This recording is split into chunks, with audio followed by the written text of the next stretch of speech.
다시 한번 교사의 날을 맞아서 우리 모든 선생님들과 목자들에게 감사와 또 주님의 이름으로 축복을 드립니다. 우리 한번 선생님들, 목자들 우리 한번 큰 박수로 한번 격려해 주실까요? 감사합니다.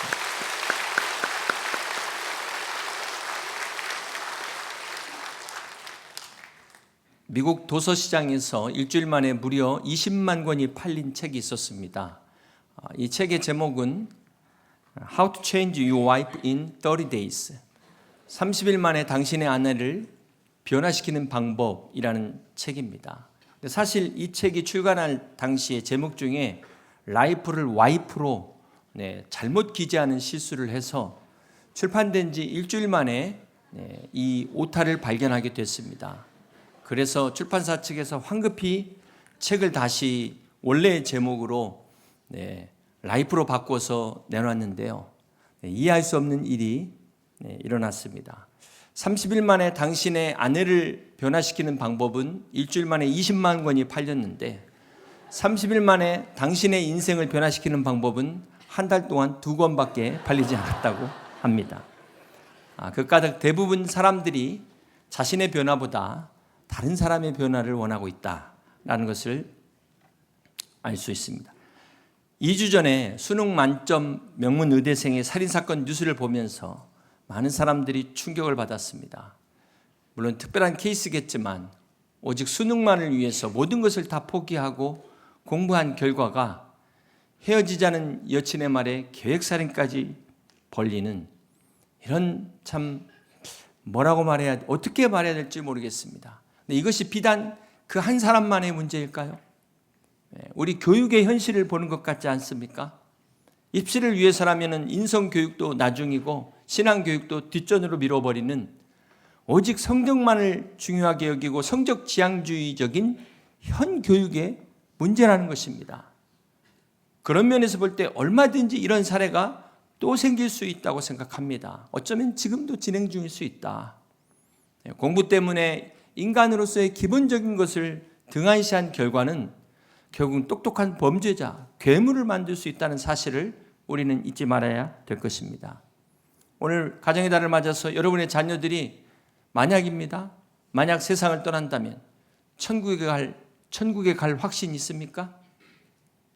우리 자녀들을 위해서, 구원을 위해서, 믿음을 위해서 얼마나 관심을 갖고 투자하셨습니까?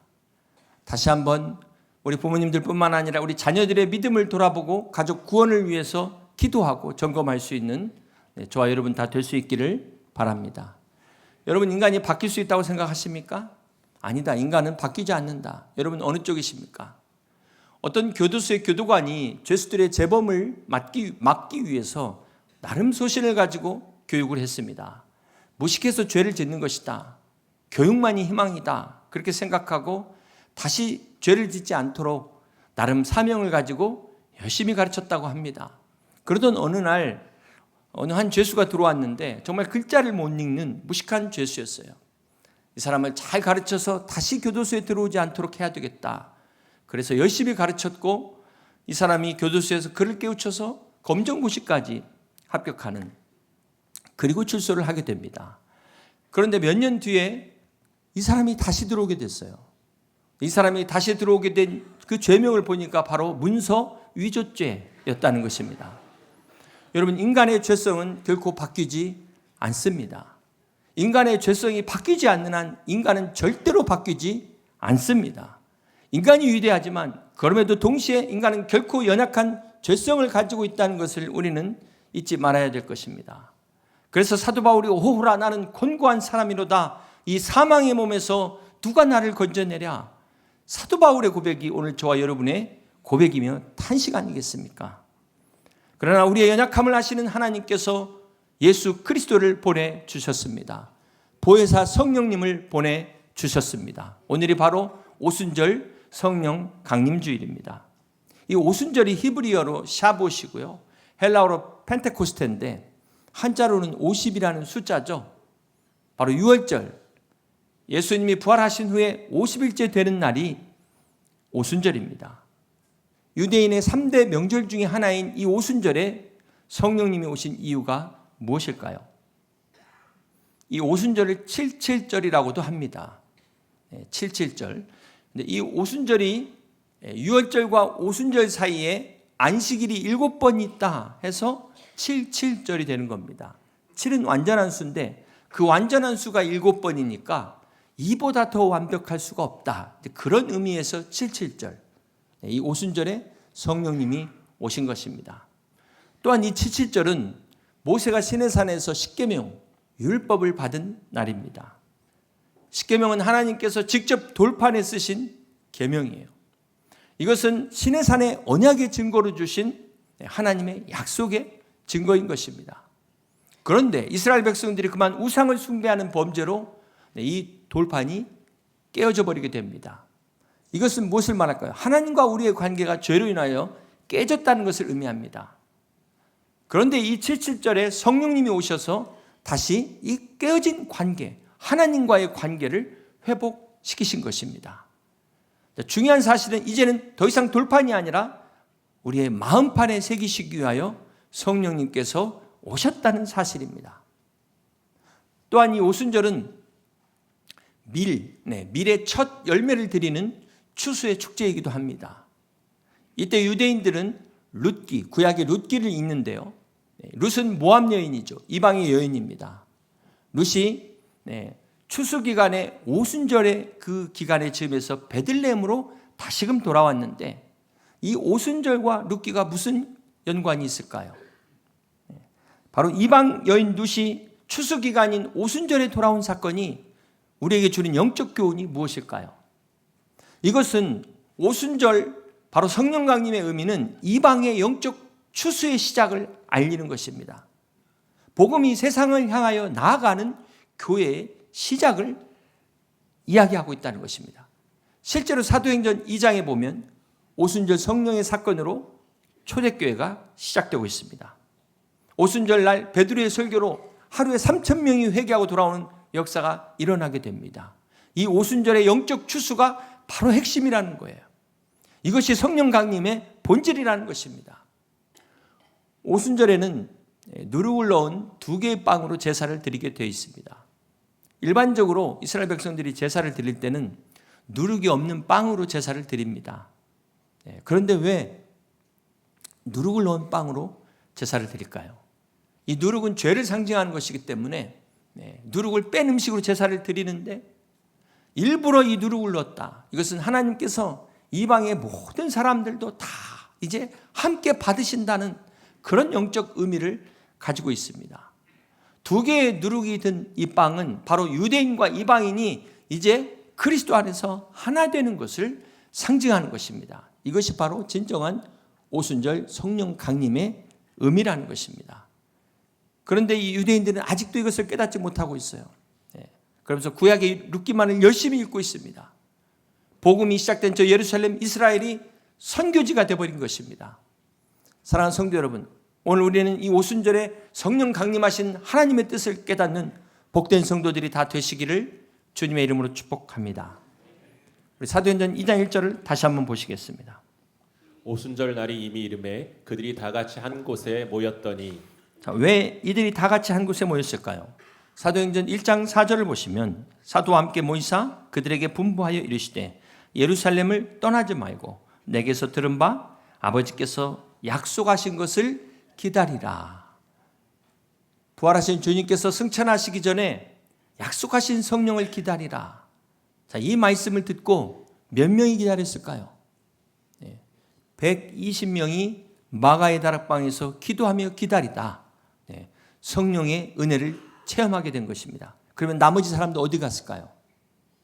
나머지 사람들 글쎄 약속이 있어서 그랬는지 집에 밥하러 갔는지 어쨌든 이 약속의 말씀을 끝까지 듣고 남은 사람은 120명의 사람밖에 없었다는 거예요.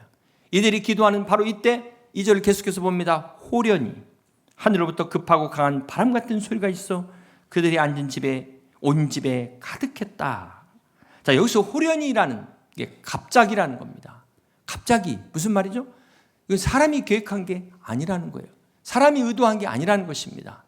오늘 경건 말씀 사도행전 9장을 보시면 사도 바울이 다메섹 도상에서 예수 그리스도를 만나는 그러한 장면입니다. 우리 사도행전 9장 3절을 보시면 사울이 길을 가다가 다메섹에 가까이 이르더니 호련히 하늘로부터 빛이 그를 둘러 비추는지라. 믿는 사람들을 핍박하러 가던 사울이 다메섹 도상에서 호련히 변화된 것도 이것은 하나님의 계획이라는 것입니다. 사람의 의도가 단 눈꼽만큼도 들어가지 않았다는 거예요. 그렇습니다. 호련이라는 것은 인간의 의지가 아니라 하나님의 의지입니다. 인간의 계획이 아니라 하나님의 계획이라는 것입니다. 이처럼 호련히 하늘로부터 급하고 강한 바람 같은 성령이 임하신 것입니다. 사랑하는 성도 여러분, 오순절 성령 강림의 역사는 이미 구약의 요엘 선지자를 통하여 하나님께서 미리 예언하셨습니다. 그리고 주님께서도 요한복음 16장 7절에 그러나 내가 너희에게 실상을 말하노니 내가 떠나가는 것이 너희에게 유익이라. 내가 떠나지 아니하면 보혜사가 너희에게로 오시지 아니할 것이요 가면 내가 그를 너희에게로 보내리니. 부활하신 주님께서 승천하시면서 보혜사 성령을 보내시기 위해서 떠날 수밖에 없다. 하나님의 계획을 말씀하고 있습니다. 그러므로 우리가 성령 받는다는 것은 결코 이것은 사람의 생각이나 사람의 계획이 아니라 하나님이 세우신 하나님의 계획이요 하나님의 뜻인 것을 믿으시길 바랍니다. 사도행전 19장 1절에도 보면 아볼로가 고린도에 있을 때 바울이 윗지방으로 다녀 에베소에 와서 어떤 제자들을 만나 이르되 너희가 믿을 때 성령을 받았느냐라고 묻습니다. 여러분, 대부분 처음 만난 성도들을 보면은 어떤 질문을 하죠? 신앙생활 잘하고 계십니까? 성경 공부 열심히 하고 계십니까? 봉사는 어떤 봉사를 하고 계십니까? 보통 이런 질문 하지 않습니까? 그런데 이 바울이 처음 본 사람들을 보면서 성령을 받았냐는 거예요. 자, 이것을 통해서 우리가 성령 받는 것이 얼마나 중요한가라는 사실을 알 수 있습니다. 사랑하는 성도 여러분, 여러분 성령을 받으셨습니까? 어떤 분들이 성령 받는 것을 막 무슨 광적인 것으로 생각하시고 이 성령의 충만을 무슨 감정 충만으로 오해하시는 분들이 있습니다. 또 이 성령 충만을 꼭 방언을 해야만 하는 것으로 생각하는 분들이 있습니다. 이건 본질을 놓치는 거예요. 방언이나 은사는 어디까지나 도구입니다. 도구. 이 부분적인 것들 때문에 성령을 주신 이 전체적인 의도를 놓쳐서는 안 된다는 것입니다. 사랑하는 성도 여러분, 사실 믿는 것처럼 쉬운 게 어디 있습니까? 그냥 믿기만 하면 되잖아요. 그런데 한편으로 보면 믿는 것처럼 어려운 게 없는 것 같습니다. 신앙생활 하면서 우리가 원수를 사랑하라 그랬는데 원수는 둘째치고 옆에 있는 사람 사랑하는 것도 너무 어려워요. 서로 미워하고 시기하고 뒤에서 험담하고 이런 것 보면 참 신앙생활 하기 쉽지 않습니다. 왜 이렇게 변화되지 못할까요? 변화되려고 하는데도 왜 결단하는데도 이렇게 변화되기가 어려울까요? 여러분, 변화라는 게 두 가지가 있습니다. 물리적 변화와 화학적 변화가 있습니다. 먼저 이 물리적 변화라는 것은 외형적인 변화예요. 이렇게 주일마다 교회 나오시고 또 예배도 드리시고 또 직분도 받고 봉사도 하시고 교인이 된 것, 이것은 물리적 변화입니다. 문제는 우리가 그럼에도 불구하고 옛사람이 그대로 있다는 겁니다. 그러다 보니까 주일날 교회만 왔다 가는 무늬만 크리스찬이 될 수밖에 없어요. 예배를 드려도 감격이 없습니다. 감동이 없어요. 형식적인 종교 생활이 되는 사람들이 있다는 것입니다. 그러다 보니까 전도는 꿈도 못 꾸는 거죠. 사랑하는 성도 여러분, 주님의 제자들이 3년 동안 주님을 따라다녔지만 그들은 여전히 주님의 뜻을 다 깨닫지 못했습니다. 베드로는 주님이 십자가에 못 박히시기 전날 밤 주님을 3번이나 부인했습니다. 다른 모든 제자들도 다 도망갔습니다. 자, 이랬던 제자들이 언제 변화됐습니까? 부활하신 주님을 만났던 베드로는 다시 디베라 바다로 되돌아갔어요. 이들이 오순절 성령을 받은 후에 완전히 변화된 것을 믿으시길 바랍니다. 자, 이것이 바로 화학적인 변화예요. 이것이 바로 거듭남입니다. 거듭남은 내면의 변화, 근본적인 변화를 말하는 것입니다. 화학적 변화는 주님이 가나의 혼인잔치에서 첫 번째 행하신 기적, 어떤 기적이죠? 물이 변하여 포도주가 된 기적이 바로 화학적 변화입니다. H2O가 C2H5OH로 변화된 화학적 변화. 여러분, C2H5OH에다가 H2O를 섞으면 뭐가 되죠? 소주가 됩니다. 이런 화학적 변화를 우리 믿는 사람들이 거듭난다는 것은 물리적 변화가 아니에요. 화학적인 변화를 말하는 거예요. 그렇다면 이 물리적인 변화, 외형적인 변화와 화학적인 변화, 근본적인 내면의 변화의 차이가 뭘까요? 그것이 바로 성령의 역사라는 것입니다. 그렇습니다. 진정한 변화는 성령을 통해서만 가능합니다. 결코 이것은 우리 의지나 결단으로 할 수 없는 것이에요. 우리가 성령 충만하지 않고는 우리는 그리스도인의 삶을 살 수 없다는 사실을 잊지 마시기를 바랍니다. 그래서 주님께서 우리에게 성령의 역사를 부어주셨어요. 자, 이 오순절의 의미가 중요한 것은 우리 사도행전 2장 2절을 다시 한번 보시면 호련히 하늘로부터 급하고 강한 바람 같은 소리가 있어 그들이 앉은 어디에 가득하며 온 집에 가득했다. 하나님의 영은 거룩한 영입니다. 구약시대 하나님의 영이 거하는 곳을 뭐라고 불렀습니까? 성전이라고 했습니다. 그런데 여기 보니까 지금 그 거룩한 하나님의 영이 어디에 거했다? 온 집에 거했다는 것입니다. 우리의 집이 성전이 됐다는 거예요. 이것이 오순절의 역사입니다. 계속해서 3절 봅니다. 마치 불의 혀처럼 갈라지는 것들이 그들에게 보여 어디에 임하여 있더니 각 사람 위에 임하여 있더니. 네. 구약시대 하나님의 영은 누구에게 임했습니까? 하나님의 선지자에게만 임했습니다. 그것도 임했다가 떠나고 임했다가 떠나고. 그런데 오늘 오순절 성령의 역사를 통해서 이 하나님의 영이 각 사람 위에 임했다는 것입니다. 이것이 무엇을 말할까요? 우리 각 사람이 성전이 됐다는 거예요. 예수 그리스도를 믿는 성도가 바로 교회라는 것입니다. 이것이 바로 오순절의 역사입니다. 그렇습니다. 사랑하는 성도 여러분, 오순절 성령 강림의 역사는 더 이상 건물이 교회가 아니라는 거예요. 성도 한 사람 한 사람이 바로 교회라는 엄청난 사건이 오순절 성령의 역사라는 사실을 잊지 마시기를 바랍니다. 3절을 다시 한번 보면 마치 불의 혀처럼 갈라지는 것들이 그들에게 보였다 그랬어요. 성령의 임재가 불의 혀처럼 갈라졌다는 것은 상징적인 것이 아니라는 것입니다. 실제적인 불같은 성령의 능력이 각 사람에게 임했다라는 거예요. 사랑하는 성도 여러분, 우리는 그동안 하나님의 불에 관한 말씀을 함께 나누고 있습니다. 이 불은 하나님의 능력을, 권능을 상징한다고 말씀을 드렸습니다. 이 하나님의 능력이 모든 믿는 자들에게 임한 사건이 바로 오순절 성령 강림의 사건입니다.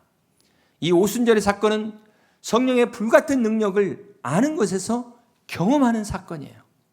아는 것으로 끝나지 않고 내가 경험하는 사건이 오순절 성령 강림의 사건입니다. 그렇습니다. 사랑하는 성도 여러분, 믿음의 사람들이 어려울 때가 있어요. 그 어려울 때 어떻게 해야 되죠? 원망하고 한탄할 때가 아니라 그때가 바로 하나님의 능력을 경험할 때인 줄 믿으시길 바랍니다. 이때를 위함이라, 이때를 위해서 우리가 믿음을 가져야 되지 않겠습니까? 우리가 믿음으로 성령의 역사를 체험할 때가 바로 이때인 것입니다. 그렇습니다. 오늘 성령 강림 주일을 맞아 여러분 각 개인에게 불같은 성령의 역사가 임하시는 그 성령의 역사를 내가 직접 체험하는, 경험하고 간증하는 여러분 다 되시기를 주님의 이름으로 축복합니다. 그렇다면 우리 성령 하나님은 어떤 하나님이실까요? 요한복음 14장 16절입니다. 내가 아버지께 구하겠으니 그가 또 다른 보혜사를 너희에게 주사 영원토록 너희와 함께 있게 하리니. 우리 예수님께서 성령님을 보혜사다, 헬라어로 파라클레토스다라고 말씀하셨어요. 헬퍼죠.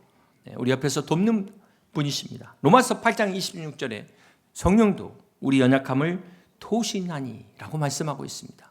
성령님은 바로 우리를 도우시는 하나님이신 것을 믿으시길 바랍니다. 오늘 여러분을 도우시는 하나님의 은혜가 여러분과 함께 하심을 믿으시기를 바랍니다. 그렇다면 이 성령님께서 우리를 어떻게 도와주십니까? 요한복음 14장 26절을 봅니다. 보혜사 곧 아버지께서 내 이름으로 보내실 성령 그가 너에게 모든 것을 가르치고 내가 너에게 말한 모든 것을 생각나게 하리라. 그렇습니다. 보혜사 성령님은 우리를 가르치시는 분입니다. 그러니까 우리의 진정한 교사는 바로 성령님이세요. 깨닫게 하시는 분, 믿어지게 하시는 분이 바로 성령 하나님이신 것입니다. 사랑하는 성도 여러분, 예수님이 3년 동안 제자들을 가르쳤지만 그들이 다 이해하지를 못했습니다. 요한복음 13장 7절을 보시면 예수께서 대답하여 이르시되 내가 하는 것을 내가 지금은 알지 못하나 이후에는 알리라. 이 이후가 언제일까요? 이때가 바로 오순절 성령 사건 이후입니다. 제자들이 이전에는 이 의미를 깨닫지 못했지만 오순절 성령 받는 사건 이후에 이것을 말씀하신 거구나 깨달았어요. 이 보혜사 성령님께서 예수가 그리스도이심을 가르쳐 주시고 깨달아지게 하고 믿어지게 하는 분이신 것을 믿으시길 바랍니다. 예수 그리스도가 나를 위한 진정한 구세주인 것을 깨닫고 믿어지는 그런 은혜가 함께 하시기를 주님의 이름으로 축복합니다. 오래전이죠. 제가 전도사 때입니다. 질문을 자주 하는 대학생이 있었어요. 명문대생, 아주 똑똑한 학생이었습니다. 저한테 이제 또 물어봐가지고 제가 잘 준비해서 나름 열심히 이제 답변을 했는데, 보니까 다른 목회자 찾아다니면서 똑같은 질문을 하더라고요. 그래서 내가 좀 답변이 부족했나? 네, 양이 안 찼던지 계속해서 목회자를 찾아다니면서 질문하는 거예요. 사실 그 내용이 그게 믿어야 되는 내용이지 그 머리로 이해하는 내용이 아니었거든요. 계속 질문만 하고 다니는 모습이 안타까웠습니다. 여러분, 성경은 머리 좋다고 깨닫는 게 아닙니다. 공부 많이 한다고 해서 깨닫는 게 아니에요. 예수님이 직접 3년을 가르쳤는데도 제자들은 변화되지 못했어요. 오히려 이게 그냥 지식으로만 성경을 공부하면 어떻게 되죠? 바리새인 됩니다. 바리새인. 더 무서워요. 유대인들 성경 통째로 외우고 있어요. 어려서부터 달달달달 외우고 있습니다. 그런데 그 성경의 진정한 의미를 아직도 못 깨닫고 있잖아요. 아직도 예수 그리스도를 모르고 있잖아요. 믿지 않고 있잖아요. 요한복음 14장 20절에 보면 그날에는 내가 아버지 안에 너희가 내 안에 내가 너희 안에 있는 것을 너희가 알리라. 이 그날이 언제입니까? 성령님이 우리 안에 오시는 날입니다. 그렇습니다. 그때 우리는 깨닫게 되는 거예요. 여러분, 아무리 사랑하는 부부가 30년, 50년을 살았어도 얼굴이 서로 마주대도 서로 그 마음을 모를 때가 있어요. 말을 하지 않으면 알 수 없을 수도 있습니다. 그러나 성령님은 우리 안에 계시기 때문에 그래서 우리가 예수님을 보지 않고도 얼마든지 믿을 수 있는 것입니다. 이 성령님이 우리 안에 들어올 때 우리 안에 있는 이 물음표가 어떻게 돼요? 쫙 펴져요. 느낌표가 되는 줄 믿으시길 바랍니다. 이 성령님이 우리 안에 들어올 때 이 의문사가 아하 감탄사로 바뀌시는 것을 믿으시길 바랍니다. 이 시간 우리에게 가르쳐 주시고 깨닫게 하시고 믿어지게 하시는 보혜사 성령의 은혜가 여러분 가운데 충만하시기를 주님의 이름으로 축복합니다. 두 번째로 보혜사 성령님은 어떤 분이실까요? 다른 영어 성경에 보면 보혜사, 컴포터, 위로자, 카운셀러, 상담자, 애드보케이트, 변호사. 그렇습니다. 성령님은 우리의 진정한 위로자인 것을 믿으시기를 바랍니다. 성령님이 우리의 진정한 상담자이신 것을 믿으시기를 바랍니다. 성령님만이 우리를 위해서 끝까지 변호하시는 진정한 변호사인 것을 믿으시기를 바랍니다. 우리 인생의 마지막 순간에 마귀는 우리를 참수할 거예요. 죄로 인하여 지옥으로 끌고 가는 그 백보자 심판 앞에서 주님이 내가 내 죄를 대신하였노라 변호하심으로 말미암아 오늘 우리가 구원받는다는 사실을 믿으시기를 바랍니다. 여러분, 성령 하나님은 우리의 상담자가 되시고 변호자가 되시지만 중요한 사실은 공짜라는 거예요. 공짜. 영어 단어 중에 Devil's Advocate, 악마의 변론인 Devil's Advocate라는 단어인데요. 18세기 로마 카톨릭에서 나온 단어입니다. 이처럼 언어에도 마귀의 언어가 있어요. 마귀의 언어는 어떤 언어일까요? 부정적인 언어입니다. 우리를 실족시키기 위한 언어예요. 넘어뜨리기 위한 언어입니다. 죽이기 위한 언어입니다. 상처 주는 언어입니다. 그러나 하나님의 언어는 어떤 언어일까요? 살리는 언어입니다. 회복시키는 언어입니다. 세워주는 언어입니다. 사랑하는 성도 여러분, 성령 충만한 사람은 제일 먼저 어디서부터 변화가 나타나야 될까요? 그것은 바로 말에서부터 변화가 나타나야 되는 것입니다. 사도행전 2장의 방언의 역사는 바로 그것을 의미하지 않겠습니까? 바벨탑 사건으로 해서 인간의 언어가 다 갈라졌어요. 흩어져 버렸어요. 그것이 오순절 사건을 통해서 하나로 소통된 것이 바로 방언의 역사인 것입니다. 여러분 한번 생각해 보세요. 이 불같은 성령의 능력을 받았는데 어떻게 우리가 말하지 않고 가만히 입 다물고 있을 수 있겠습니까? 성령의 충만함을 받은 사람들은 말할 수밖에 없어요. 예수가 그리스도라는 것을 전할 수밖에 없는 겁니다. 말로 은혜를 끼치고 덕을 세우는 사람들이 바로 성령 충만한 사람인 것입니다. 우리 주위에 보면은 이 말로 천냥 빚을 갚는 사람이 있어요. 그런가 하면 같은 말인데도 반대로 천냥 빚을 지는 사람이 있어요. 지는 사람. 여러분 어느 쪽이십니까? 말로 상처를 주는 그 사람이 문제지만 상처를 받는 사람도 사실은 문제가 있어요. 왜냐하면 내가 거기에 동의했다는 거잖아요. 상처를 준 사람은 상처를 주고 떠났는데 내가 그 상처를 가지고 계속 그 칼로 나를 찌르는 거예요. 나를 찌르는 거. 얼마든지 그거 내가 거부할 수 있는 것 아니겠습니까? 네. 그러니까 오늘 여러분들의 마음에 성령의 충만함이 함께 하셔서 그 어떤 말도 다 소화시킬 수 있는 여러분, 성령 충만한 여러분 되시길 주님의 이름으로 축복합니다. 여러분의 입술에 성령이 충만하셔서 여러분의 모든 말이 상처 주는 말이 아니라 상처를 싸매주는 위로하는 말, 은혜를 끼치는 말, 덕이 가득한 말이 되시기를 주님의 이름으로 축복합니다. 이 위로라는 것은 꼭 잘했을 때 칭찬보다는 오히려 잘못했을 때 괜찮아, 그럴 수 있어, 이것이 위로 아니겠습니까? 나의 건강하고 밝은 모습보다도 내가 힘들고 지쳐 병들었을 때 위로할 수 있는, 이게 진짜 위로 아니겠습니까? 우리 마지막으로 한번 영상을 같이 한번 보시겠습니다. 미국 테네시주에서 암으로 투병 중인 선생님 집에 400명의 제자가 몰려갔습니다. 네, 깜짝 놀란 선생님에게 노래를 불러주면서 쾌유를 기원했는데요. 사제 간의 사랑으로 가득한 풍경을 백나리 기자가 전해드립니다.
Wow, it was amazing.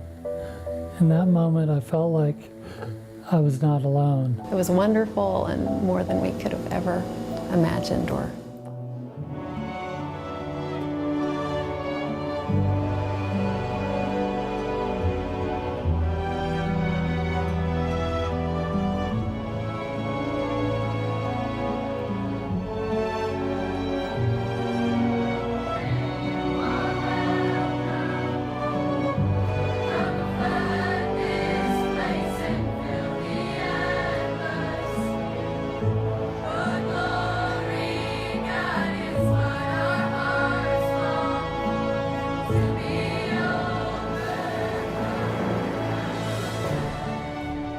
사랑하는 성도 여러분, 진정한 위로는 어디서부터 올까요? 진정한 위로는 위로부터 오는 은혜, 하늘로부터 오는 은혜, 이 성령님의 능력이 우리의 진정한 위로인 것을 믿으시길 바랍니다. SNS의 좋아요 아무리 수십만, 수백만보다도 하나님의 위로 그 한마디, 그것이 우리의 진정한 위로요, 우리의 소망이요, 우리의 능력인 것을 믿으시기를 바랍니다. 주님은 우리의 모습 그대로를 다 받으시는, 내 모습 이대로 받으시는 진정한 위로자요 상담자이십니다. 그 주님께서 로마서 8장 31절에 이렇게 말씀하십니다. 그런즉 이 일에 대하여 우리가 무슨 말을 하리요? 만일 하나님이 우리를 위하시면 누가 우리를 대적하리요? 자기 아들을 아끼지 아니하시고 우리 모든 사람을 위하여 내어주신 이가 어찌 그 아들과 함께 모든 것을 우리에게 주시지 아니하겠느냐? 누가 우리를 그리스도의 사랑에서 끊으리요? 환난이나 곤고나 박해나 기근이나 적시현이나 위험이나 칼이라. 그러나 이 모든 일에 우리를 사랑하시는 이로 말미암아 우리가 넉넉히 이기느니라. 할렐루야. 이 시간 성령님께서 주시는 이 위로가 함께 하시기를 주님의 이름으로 축복합니다. 사랑하는 성도 여러분, 성령님이 우리 안에서 역사하시는 이 오순절의 역사, 이 성령의 역사는 지금도 계속되고 있습니다. 그렇습니다. 이제 말씀을 정리합니다. 사랑하는 성도 여러분, 성령의 충만이라는 것은 무엇입니까? 그것은 내가 성령을 소유하는 것이 아니라 성령님이 나를 소유하는 것입니다. 성령의 충만이라는 것은 감정이 아니고 십자가에서 바로 내가 죽는 결단인 것입니다. 그때 성령님이 역사하십니다. 그렇습니다. 진정한 성령의 충만은 여러분 식탁에 있는 맛있는 김치와 같습니다. 배추가 맛있는 김치가 되려면 5번을 죽어야 돼요. 밭에서 뽑힐 때 죽고, 배추를 칼로 가를 때 죽고, 소금에 절일 때 죽고, 고춧가루 양념에 버무릴 때 죽고, 마지막 장독에 묻어 죽어야 맛있는 김치가 되는 것처럼, 네, 배추가 이렇게 푹 절여져야 익어야 맛있겠지. 네, 살아서 밭으로 가면 되겠습니까?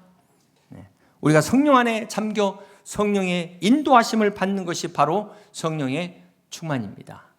이 성령의 충만은 결과로 나타나는 성령의 열매로 나타나고 분별할 수 있다는 것을 잊지 마시기를 바랍니다. 이 시간 오순절에 임하신 성령이 우리 각 사람 위에 임하시기를 주님의 이름으로 축복합니다.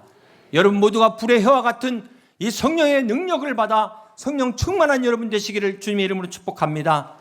우리 여의도 침례교회가 불같은 성령의 역사를 통하여 부흥의 불길이 타오르는 복음의 열매를 맺는 주님의 교회 될 수 있기를 주님의 이름으로 간절히 축원합니다. 말씀을 생각하시면서 함께 같이 찬양하며 기도하겠습니다.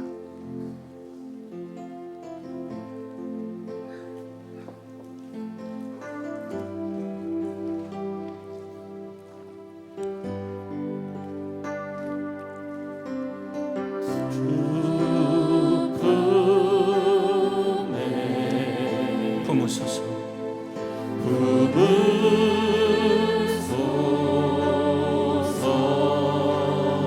능력의 팔로 덮으소서.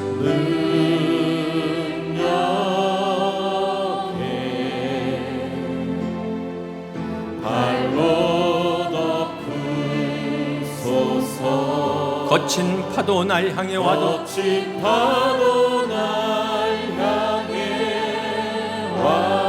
주와 함께 날아오르리. 주와 함께 날아오르리.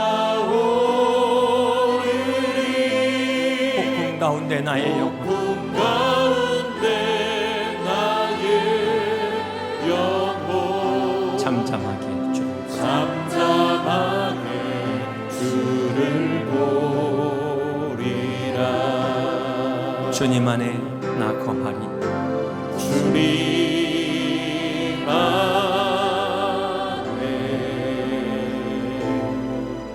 나 거하리.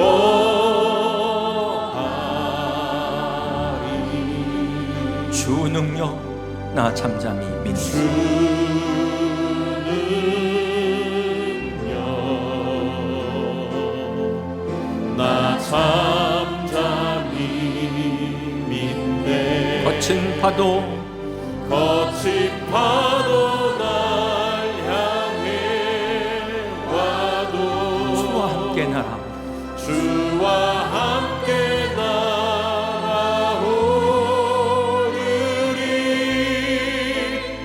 폭풍 가운데 나의 영혼 잠잠하게 주를 보리라. 이 시간 우리가 함께 같이 기도하기를 원합니다.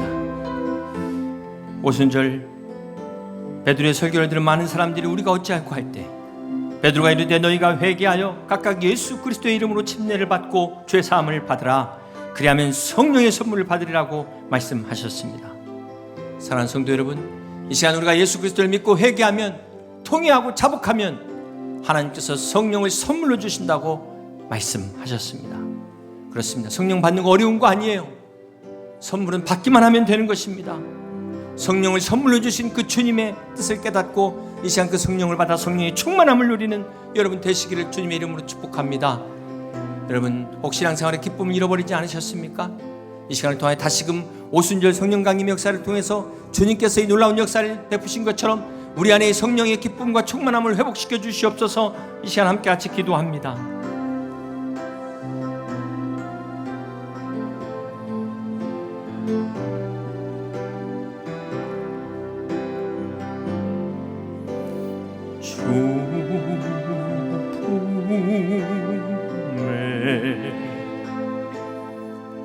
품에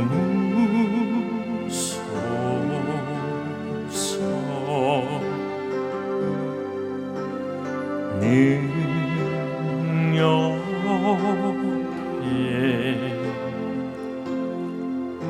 발로 덮으소서. 거친 파도 날 향해 와도 주와 함께 날아오르리.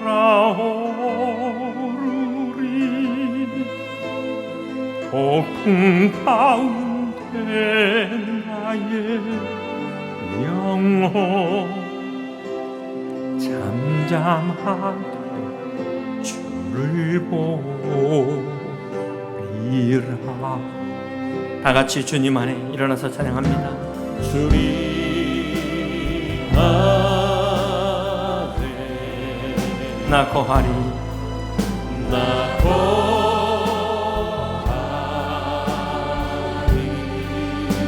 주 능력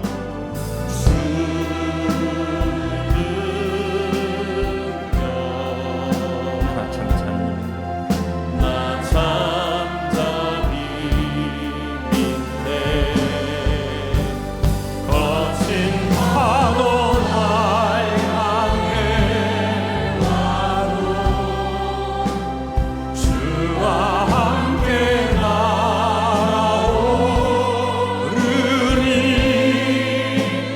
폭풍 가운데 나의 영혼 잠잠하게 주를 보리라. 주 품에 품으소서. 주 품에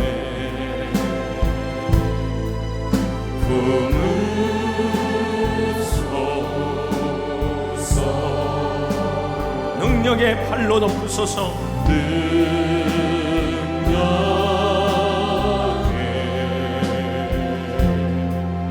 발로 덮으소서. 거친 파도 거친 파도 날 향해 와도 주와 함께 날아오르리.